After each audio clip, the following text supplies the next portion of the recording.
Sziasztok, ez itt a Feriai Flighters, és ahogy az előző videóban ígértük, itt vagyunk, hogy elmondjuk, mit gondolunk a néhány hónapja megjelent Microsoft Flight Simulatorról, és hogy érdemes-e megvenni, vagy nem.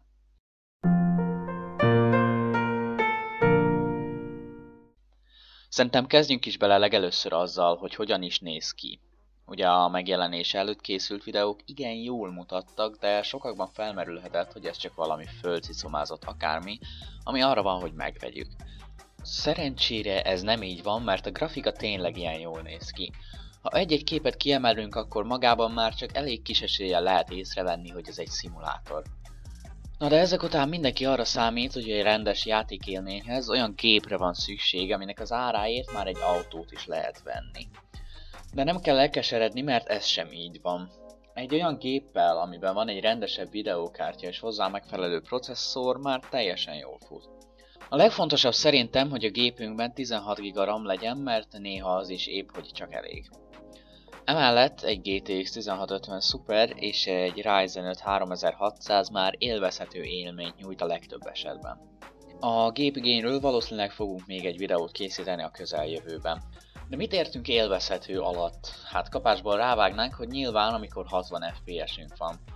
De ha kicsit utána nézzünk, kiderül, hogy ezt nehéz elérni, ráadásul nem erre kell hajtani szerintünk. Mivel ez a program nem arról szól, hogy minél több FPS-t szerzünk, annál jobb nekünk, mint a lövöldözős játékokban, így itt csak arra kell törekednünk, hogy olyan 30-35 FPS legyen meg stabilan. Egyébként pedig érdemes a lehető legfeljebb tekerni a grafikát, hogy minél többet élvezhessünk az elénk táruló látványból, mert abból aztán van mit élvezni. De maradjunk még egy picit az FPS-nél. Azt figyeltem meg, hogy igen változékony, hogy mennyi jut belőle nekünk. Függ például a tereptől, mivel a szimulátor egy hatalmas adatbázis alapján mesterséges intelligenciával állítja elő a tájat, így az adatbázis részletessége elég erős hatással van a teljesítményre. Azok felett a területek felett repülve, ahol több részletesebb adat áll rendelkezésre, ott a látvány még közelebb áll a valósághoz, ám az FPS gyakran lejjebb esik. Bár ezt a jelenséget más játékokban is lehet tapasztalni, mert egy sűrű nagyváros megjelenítése nyilván több teljesítményt igényel, mint egy vége láthatatlan sivatagé. És a magasságunknak is elég drasztikus hatása van a teljesítményre, ugyanis legtöbbször azt tapasztaltam, hogy ahogy emelkedek, úgy emelkedik az FPS számláló is. És ha már említettem az adatbázist, akkor nézzük is meg, hogy mit érdemes erről tudni. A masszív, körülbelül 2 petabyte-nyi egész földre kiterjedő adathalmaz természetesen senki nem tudná teljes egészében letölteni saját számítógépére, így azt az interneten keresztül tölti be a program. Ez a temérdek adat a Bing Maps műholdképeit, magasságadatokat, 3D-s felszíni szkenneléseket és még sok más tartalmaz, ami alapján a végén a Föld viszonylag pontos mását kapjuk meg, ami fölött repülhetünk. A terep nem mindenütt 100%-ig olyan, mint a valóságban, mert az ehhez szükséges adatok nem állnak még rendelkezésre a bolygó minden pontján. Így az ilyen helyeken arra számíthatunk, hogy ahol van egy épület a valóságban, ott lesz egy épület a szimulátorban is, aminek a formája megegyezik, de ezen kívül máshogy néz ki. Ám vannak olyan helyek, ahol minden úgy néz ki, mint a valóságban, elsősorban az USA-ban, illetve az Egyesült Királyságban. A fejlesztők időnközönként különböző országok frissítéseit adják ki, hozzáadva új részletes területeket, és abban az országban híres épületeket. Viszont a terep generálását automatikus algoritmusok végzik, így könnyen találkozhatunk bugokkal. Az egyik leggyakoribb és legtöbbet előforduló jelenség az, amikor a semmi közepén egyszer csak egy felhőkarcoló magasságú tüske áll ki a földből, ami sokszor úgy is néz ki, mint egy felhőkarcoló. És most ezt nem azért mondom, mert soha nem láttam ilyen épületet, hanem mert ezeknek nagyon nem kéne ott lenniük. A folyókat sem igazán kedveli a játék, azok környékén gyakran látni furcsaságokat. Meg előfordul, hogy várakat, kastélyokat hibásan jelenít meg. Az egyik legérdekesebb glitch egy brazil reptéren volt, ami valamilyen oknál fogva egy hatalmas lyukban ült. Ezt egyébként azóta már kijavították. De sajnos a bugok nem kerülték el a szimulátor többi részét sem. Ez az oka annak, hogy jelenleg nincs visszajátszás funkció a játékban, mert amikor hozzáadták a tesztelés során, annyira nem működött megbízhatóan, hogy inkább kiszedték úgy, ahogy volt. A bugok kijavításán azonban folyamatosan dolgoznak a játék készítői, és egyre ritkábban fordulnak elő. Mindezen kisebb-nagyobb hibák ellenére teljesen használható és élvezhető a szimulátor, és nagyon gyorsan elrepül vele az idő. Minket például teljesen magával ragad a látvány, mert egyszerűen annyira közel áll már a valósághoz, hogy ezt nem igazán lehet elmondani. Az ember már úgy érzi, hogy tényleg repül, és hát repülni mindig is jó volt. A valósághű megjelenés mellett a szimulátor, ahogy a nevében is van, a repülőgépek működését szimulálja, utánozza. Az elődjének számító FSX-hez képest ezt mérhetetlenül jobban csinálja. Ám szerintem nem is érdemes az FSX-szel összehasonlítani, mert akkora különbségek vannak a kettő között. Az Asobo Studio által fejlesztett repülési motor rengeteg tényező figyelembevételével imitálja a repülőgépünk mozgását, ami ugyan nem egyezik meg pontosan a valós mozgásukkal, ám ez is eddig nem látott közelségbe került a valóság pontos lemásolásához. A repülőgépekre a környezet által gyakorolt hatások is kiemelkedő szinten vannak szimulálva. A felhők és az időjárás pedig akár úgy is beállíthatók, hogy élőben utánozzák a valós időjárást.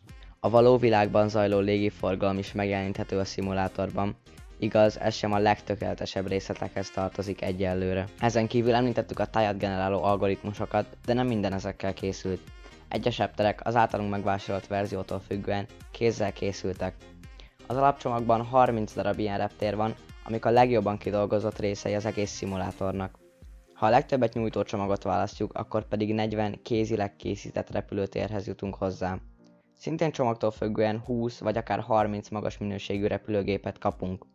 Mindezt elmondva látható, hogy ez egy hatalmas ugrás a szimulátorok fejlődésében, ám mi van akkor, ha az ember nem épp arra törekszik, hogy utánozza egy valós repülőgép üzemeltetését, hanem csak meg szeretné nézni és élvezni az eddig soha nem látott realisztikusságot elérő programot, vagy csak egyszerűen éppen szórakozni akar. Nos, erre is gondoltak a fejlesztők, mert nem csak szimulátorként, hanem videójátékként is sokat fejlődött az FSX-hez képest. Ha tényleg csak repülni szeretnénk, anélkül, hogy tudnánk egy repülőgépet megfelelően üzemeltetni, akkor bármikor bekapcsoljuk a számítógépes segítségeket, amivel bárki élvezheti a repülés nagyszerű élményét. A hozzáadott landing challenge-ek is a videójáték arcát erősítik a programnak. A szimulátor irányításához elméletileg nem kell semmi egyéb a billentyűzeten és egeren kívül. Na most ez gyakorlatilag nem így van. Bárki, aki használt már valami ilyesmi programot, az tudja, hogy jobb esetben egy kontroller, de inkább egy külön joystick javasolt az irányításhoz. Erről egy következő videóban majd részletesebben is fogunk beszélni, hogy milyen joystickot érdemes szerintünk választani. Ha az ember nem is rendelkezik ezekkel, a szimulátor használható, csak épp nem lesz élvezetes. És akkor nézzük meg ezután a talán legnagyobb ellenérvet a Microsoft Flight Simulatorral szemben, ami nem más, mint a harmadik féltől származó tartalmak. A már meglévő szimulátoroknak hatalmas ilyen kiegészítőket gyártó közössége van, és sokak számára ez a szimulátorozás szerves része. Azonban mivel ez a program néhány hónapja jelent meg, így az ilyen tartalom lényegében nem létezik. És ezért előbb-utóbb mindenki szeretne valami ilyesmit használni, mert ezekkel a kiegészítőkkel juthatunk hozzá különböző légitársaságok színeiben lévő repülőgépekhez, és a rendelkezésre álló géptípusok számát is ezek segítségével növelhetjük. A lehetőség ugyan megvan bárki számára, hogy elkészítse és a programba importálja a saját repülőgépeit, csak úgy, mint az FSX-ben, de sokkal inkább úgy tűnik, hogy a gyártók jobban szeretnék, ha az ő webshopjukban vennék meg az általuk készített kiegészítőket. Az említett játékokon belüli webshop egyébként folyamatosan bővül, csak úgy, mint a kijavított hibák listája, de még látszik, hogy ez a játék még eléggé fejlesztés alatt áll. Így azoknak, akik sok pénzt fordítottak harmadik féltől származó kiegészítők beszerzésére más programokban, azoknak nem igen éri megváltani erre a szimulátorra. De most akkor megéri-e vagy nem? A program sokat tesz le az asztalra, és egy méltó folytatása lett a Flight Simulator sorozatnak. Az előbb felsoroltak alapján mindenki láthatja, hogy ez egy jól elkészült program, és a pár hónap alatt, amióta elérhető a nagy közönség számára, sokat fejlődött. A szimulátorhoz kiegészítő repülőgépek és főleg terepek érkeznek heti rendszerességgel, amikhez néha akár ingyen is hozzájuthatunk.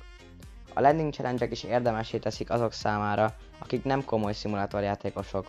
A szimulátorért elég sokat kérnek, bár ezt alátámasztják az előbb elhangzottak. Már az alapváltozat is 24 000 forint, a drágább Deluxe pedig 30 000 forint, és ezzel még 5 repülőgépet és 5 kézileg kidolgozott repülőteret kapunk. A Premium Deluxe változatban a standard változathoz képest még 10 repülőgépet és 10 kézileg kidolgozott repteret kapunk. Azoknak, akik nem nagy szimulátorrajongók, a standard változat valószínűleg megfelelő lesz.